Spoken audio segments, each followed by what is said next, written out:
Hey,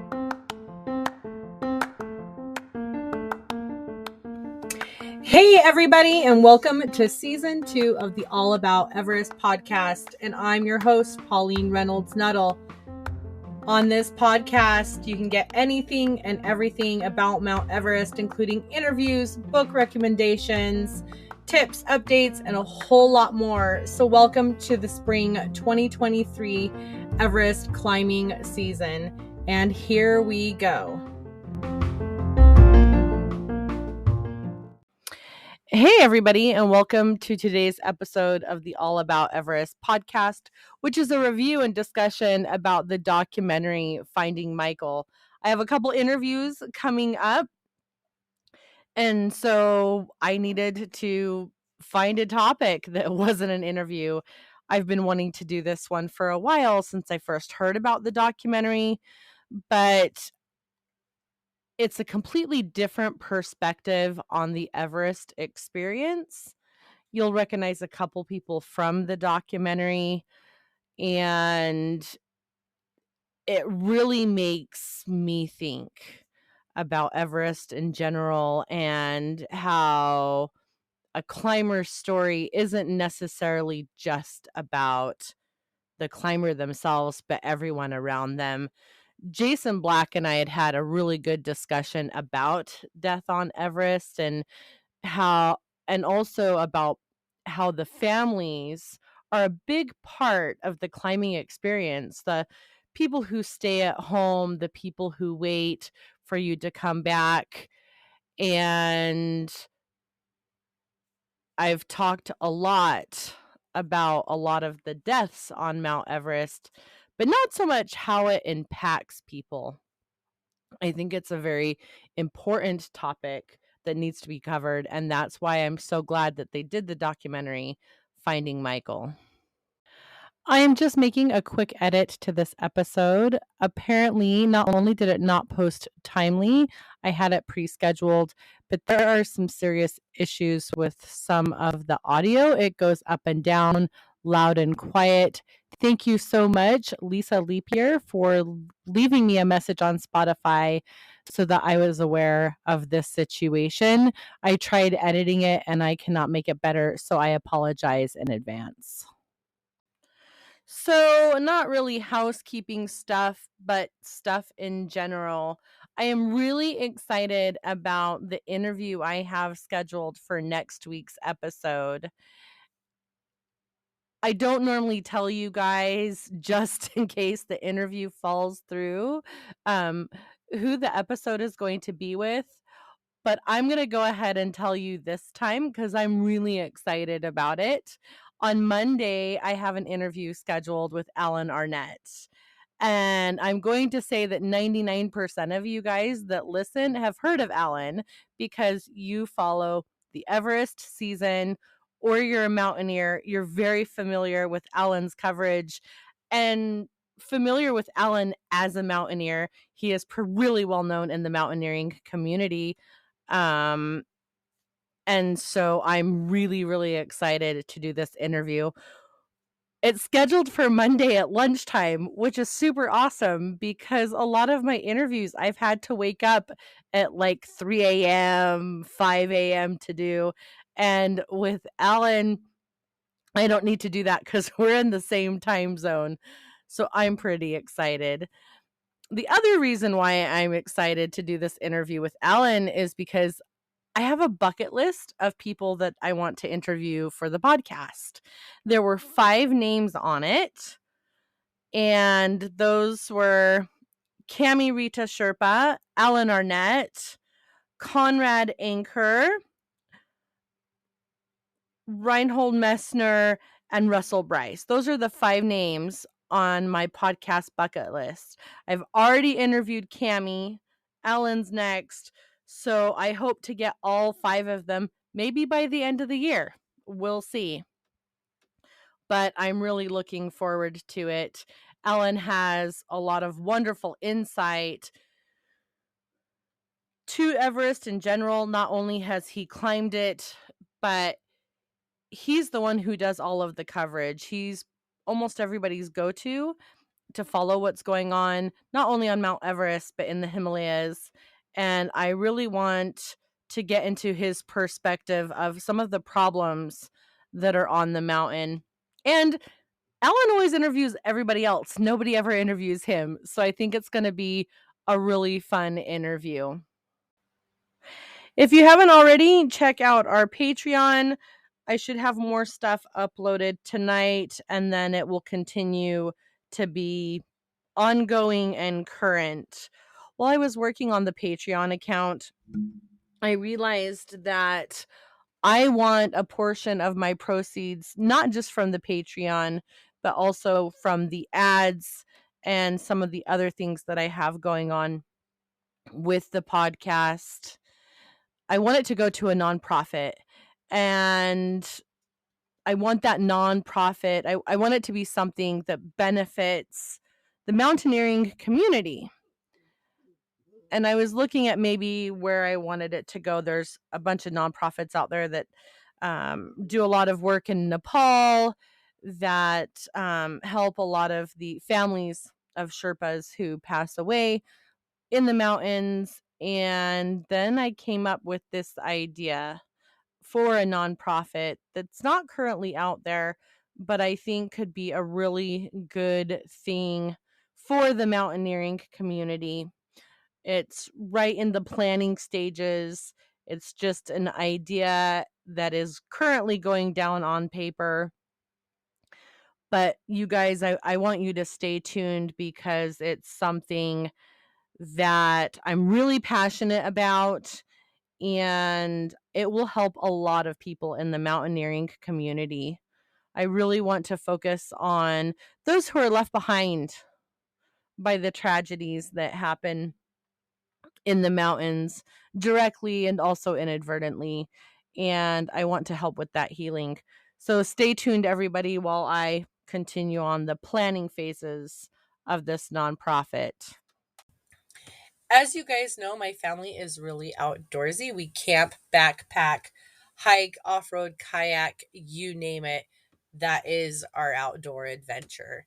We're going through gear all of the time. Either it's worn out, lost, broken, or the kids just outgrow it. We are a family, so we're constantly needing new gear. And the best way for me to find new gear, especially for those smaller things, is by subscribing to the Nomadic monthly subscription box. It starts as low as $29.99. And the May box was fantastic. It came with the Wazoo cash cap, perfect fit for my husband, and it has 6 pockets. Green Goo pain relief salve. It is a lifesaver.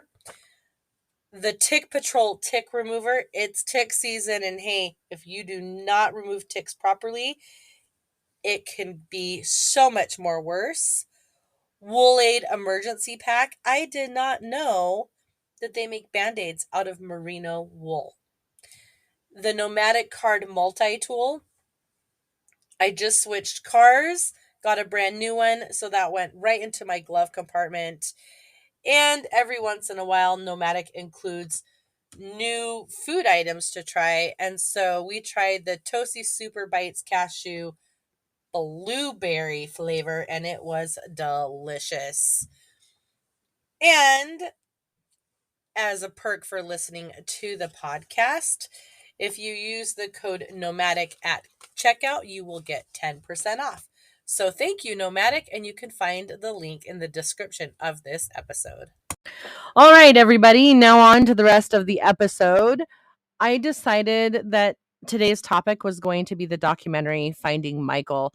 I had mentioned this documentary earlier in the year. I think it was the tail end of January, beginning of February, when I talked about all of the documentaries that were coming out in 2023 that had to do with Mount Everest. And I was really intrigued by it because it's not your typical Everest documentary. It's more like a tribute. And I just want to remind anyone, if you have not seen it, this episode will have spoilers about the documentary, so you may or may not want to continue to listen. And if you don't continue to listen because you don't want spoilers, I completely understand. Finding Michael is definitely a tribute documentary. Very similar in its feel to the documentary The Last Mountain that came out in 2021. I don't know if you've watched that documentary, but The Last Mountain is a tribute to Tom Ballard and his mother, Allison. So Allison Hargreaves died in 1995 on K2. And in 2019, Tom Ballard died on Nanga Parbat. Tom's sister in this documentary relives this and goes back to where Tom died, just like her and her dad and Tom had done when Allison had died in 1995. Very emotional documentary, which highlights a lot of the death that happens in the mountaineering world, but also a lot of the celebration and the accomplishments. And Finding Michael has a very similar feel.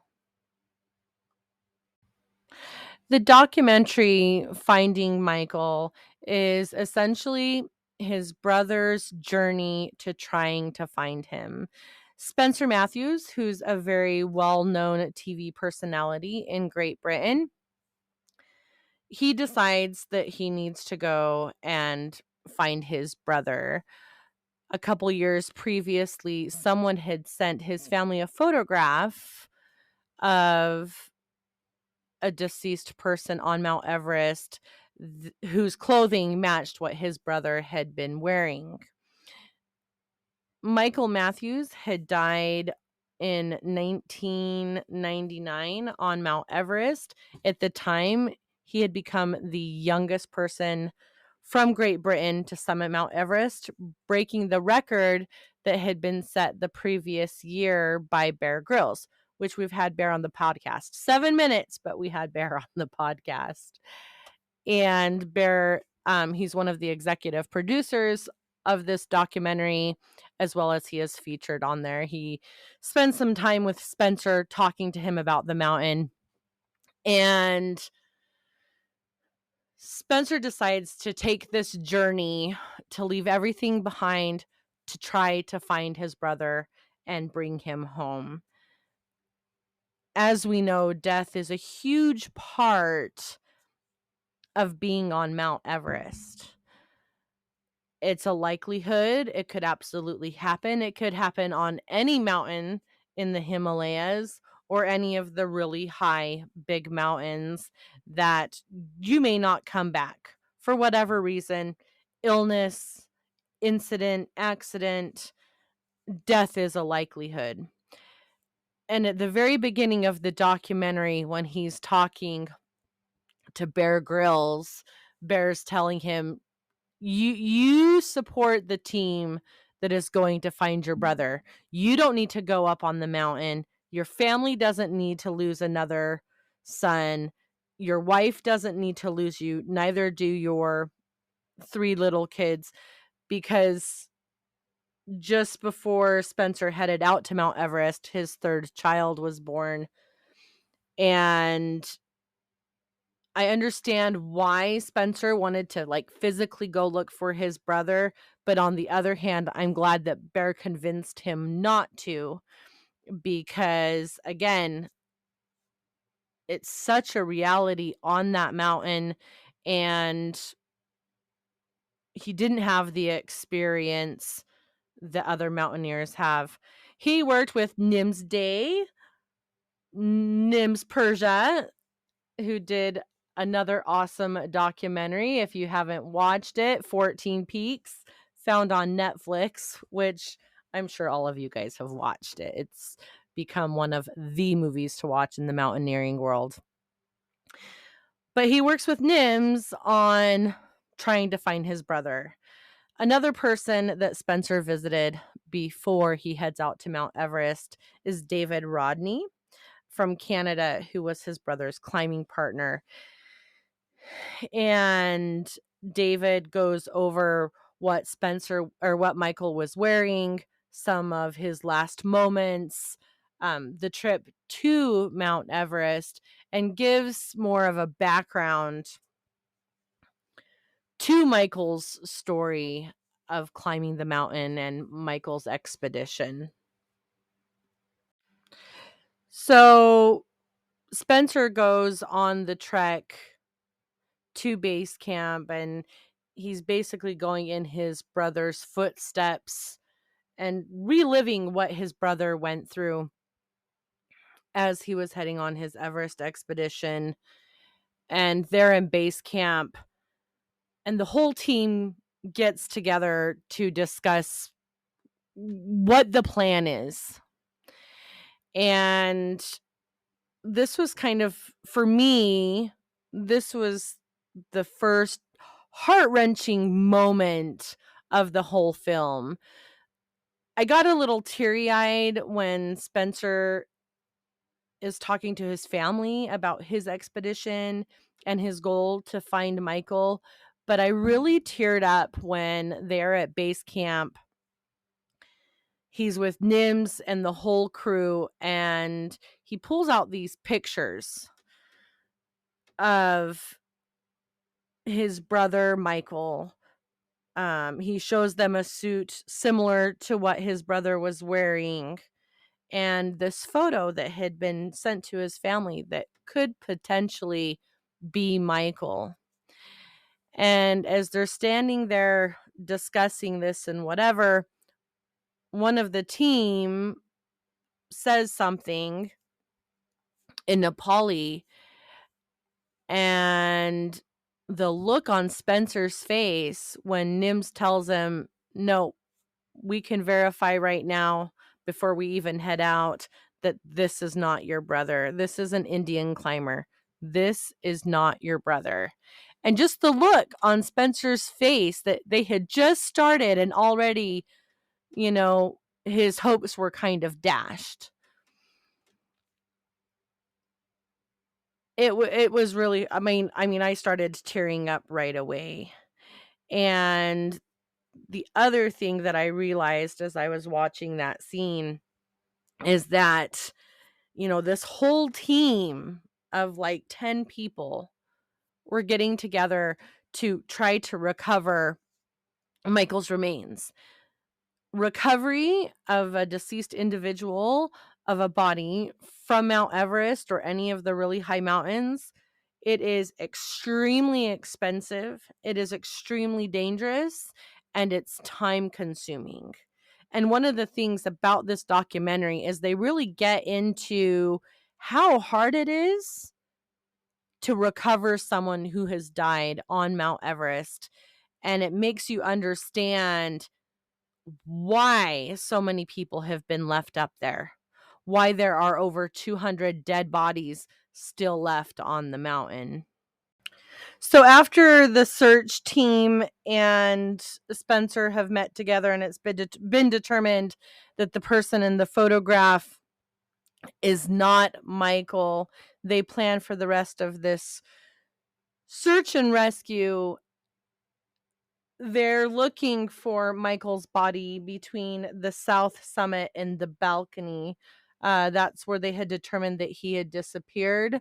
The story goes that he was with his climbing Sherpa, who was in front of him because it was getting rough coming down. They had already summited, and his climbing partner turned around and Michael was gone.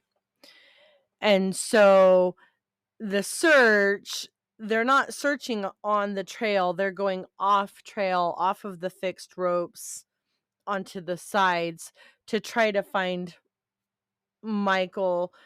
And one of the things is even though he was wearing a red down suit at the time, because of the sun and the weather and the elements in time, because it had been almost 25 years, it doesn't mean that the suit was actually red. They did have some ideas, and this team of 10, they go and they head up the mountain with a couple of drones. So while the team is up there, they do have a couple of leads, and it's determined that those bodies do not belong to Michael. There was one in particular that they had their hopes up and they thought it was him, and then when they checked the watch, It wasn't the watch that Michael had been wearing. And Spencer is down at base camp. He's with the comms, and the radios are not working at all. And you see his frustration with not knowing what's going on. And that not knowing, it seems to be a theme when it comes to Mount Everest and the family members. A lot of the times there's radio silence. Families have no idea what's going on. Um, like they don't know if their family member is alive, if they're in danger, if something horrible has happened. And radios, they don't always work on Mount Everest. There's sometimes a lot of interference. And I'm glad that they brought that part into it and they showed it. I don't think they intended to, but the whole thing with the radios in 96, it was an issue. It was an issue in 2006, and it's been one of those continuous issues. Like the minute that you don't have communication, it puts whoever's on the mountain even more at risk. So I'm glad that they showed that part as well. The team decides to come down. They still haven't found Michael, and when they come down, they do have a discussion with Spencer, and Spencer decides that maybe they may not be able to find Michael. The team's going to go back one more time, but because he has the resources and they're already doing this, maybe if they can't find Michael, they can bring closure to another family and bring down somebody else's remains, preferably that of someone who is from the Sherpa community. So Spencer is going through the lists of those that have died on Mount Everest and consulting with his team, and there's one body that they know of for sure where it's at. It's by Camp 4, and it's that of Wang Dorji Sherpa, who died in 2021 with the Russian team from the Seven Summits Club. And Spencer jumps on a helicopter. He goes to Kathmandu to talk to this family. Again, another very gut-wrenching moment. He's sitting with Wang Dorji Sherpa's family, with his mother and his brother. And Spencer tells them, look, I'm looking for my brother, but if I can't find him, is it okay if we can we bring him down instead? And it's such an emotional moment. And his brother is talking about how it's very rare that the Sherpa community can afford to retrieve bodies because the insurance companies aren't very helpful. This is a very poor community. And for Spencer to be able to do this, I don't know a better word for it, this mitzvah, this good deed, I don't think he understood at the time what a big deal it was. This is something that doesn't seem to happen very often, especially in this poor community. And more than a third of the deaths on Mount Everest, it's someone from the Sherpa community. The man's mother is so overwhelmed with emotion that she has to leave the room. And then the viewers discover that not only did Wang Dorji Sherpa die on Mount Everest, his wife had died a year or two before him, leaving 3 little children who are now orphans. And for Spencer to decide to do this, again, absolutely life-changing, but if he hadn't stepped in to make this offer, it would never have happened. And he'd asked them, well, would it have happened? Could have happened? And they're like, no, we're too poor. The insurance won't help. This won't happen. And it's just another, tissue moment. It just shows what a difference there is between the Western climbers and those who are working as high altitude porters and guides from the Sherpa community. There's that disconnect because the Western insurances, you pay that amount. There are repercussions if in your insurance agreement it says if I die between camp 1 and 2 or camp 2 and 3, this is what you'll do for me. That's why people pay insurance and make those decisions beforehand. But for this community to not even have that opportunity, it shows a little bit that divide between these two different populations, these two different groups. And I talked a little bit about it when I did my interview with Cami Rita Sherpa last week. Another scene in the documentary really made me start thinking, and that's when Spencer is reviewing the drone footage from the first time they went up to look. And he comments about how massive the mountain is. And when they're looking at all of these bodies that they can see on the mountain, they're just teeny tiny specks. And really, it's like a needle in a haystack, these searches. And when you think about it, yes, there are bodies that are right off of the path. There are ones that people are well aware of. They know that they're there. And then there's people that have never been found. Even this most recent season, there were 4 people, I believe, that they have no idea what happened to them. They do not know where they died on the mountain, where they disappeared. They have no idea.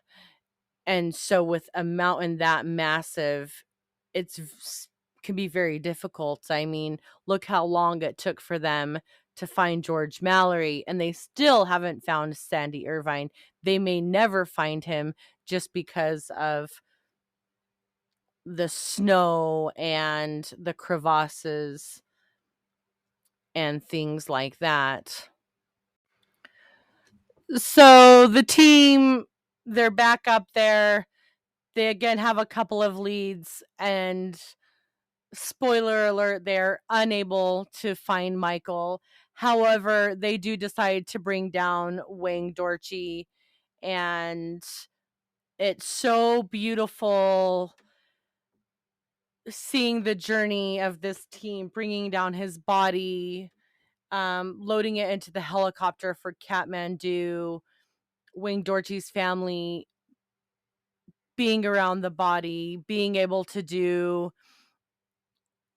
the cremation ceremony. And it just, even though I'm sure Spencer and his family were devastated at the time, you can feel kind of the peace that it brought not only to Wayne Dorchy's family, but also to Spencer's family, and closure.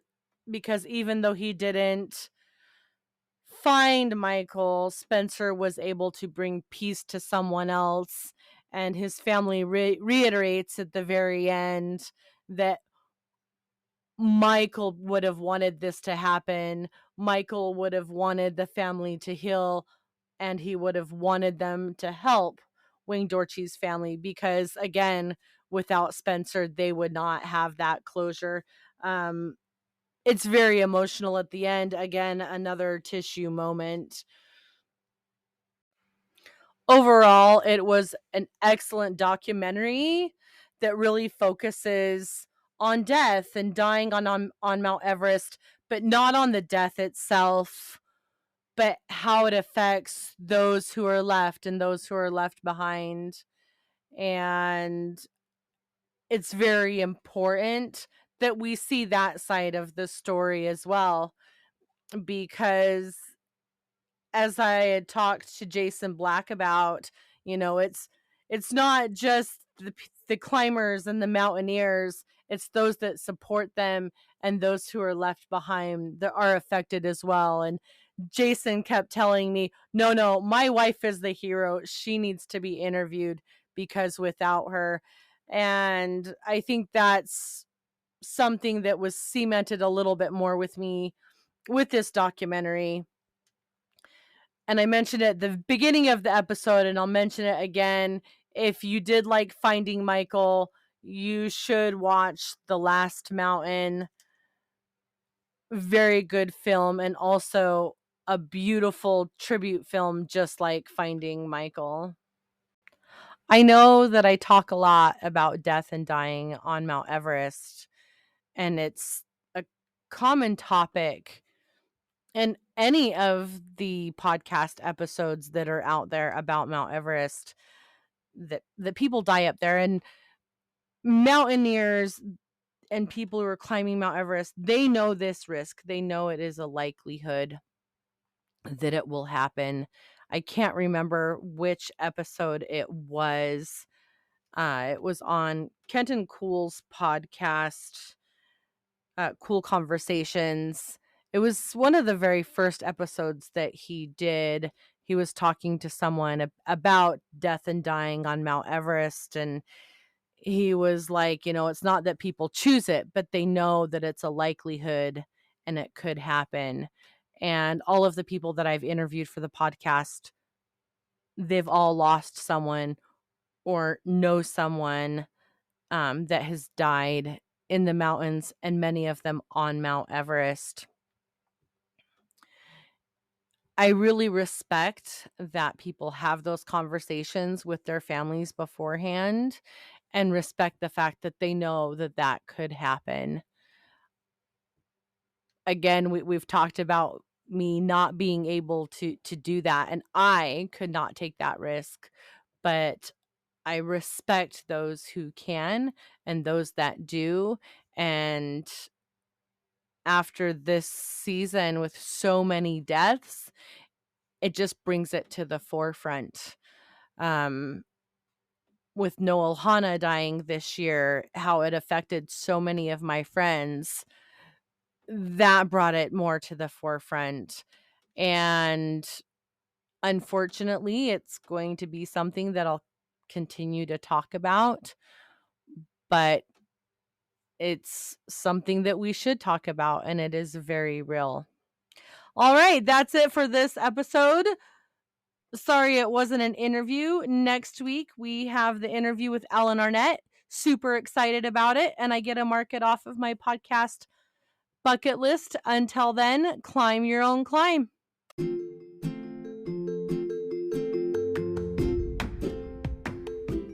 Thank you for listening to today's episode of the All About Everest podcast.